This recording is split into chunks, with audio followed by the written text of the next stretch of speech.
आणि आता एक महत्त्वाची बातमी नागपूरमधून आलेली आहे। नागपूरमध्ये महिला पोलिसांनी आरोपीची धिंड काढलेली आहे। दुर्गा मातेसमोर घृणास्पद कृत्य केल्यामुळे ही कारवाई करण्यात आलेली आहे।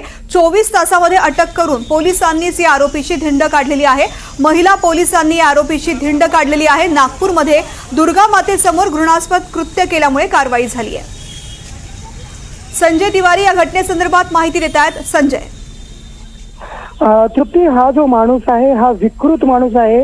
याचा एक विकृत कृत्य केल्याचा रेकॉर्ड सुद्धा आहे। सर्वात घृणास्पद म्हणजे यापूर्वी त्याच्यावरती घोड्यासोबत अनैसर्गिक कृत्य करण्याचा सुद्धा अत्यंत घृणास्पद असा प्रकार त्यांनी केल्याचं दाखल आहे पोलिसांच्या रेकॉर्डमध्ये। हा रेकॉर्डचा आरोपी आहे आणि त्याने दुर्गा पेंडॉलमध्ये शिरून दुर्गा मातेच्या मूर्तीसमोर घृणास्पद कृत्य करण्याचा प्रयत्न केला आणि त्याच वेळेला विटंबना होईल अशा पद्धतीचं कृत्य करण्याचा प्रयत्न केला। एवढंच नव्हे तर त्या परिसरामध्ये, त्या पेंडॉलमध्ये झोपलेल्या एका व्यक्तीला दिवे मारण्यासाठी त्यांनी हल्ला केला आणि त्यांनी आरडाओरड केल्यानंतर हा पकडला गेला आणि सीसीटीव्ही मध्ये सुद्धा हे सगळे फुटेज आलेले आहेत। आणि मुख्य म्हणजे त्या भागातील नागरिकांमध्ये या माणसाला घेऊन एक प्रकारचं रोष आहे, एक प्रकारचा संताप आहे आणि त्यांनी रस्त्यावर बसून आपला संताप व्यक्त केला होता। सार्वजनिकरित्या मागणी केली होती की त्याला जर अटक करण्यात जोपर्यंत येत नाही तोपर्यंत आम्ही इथून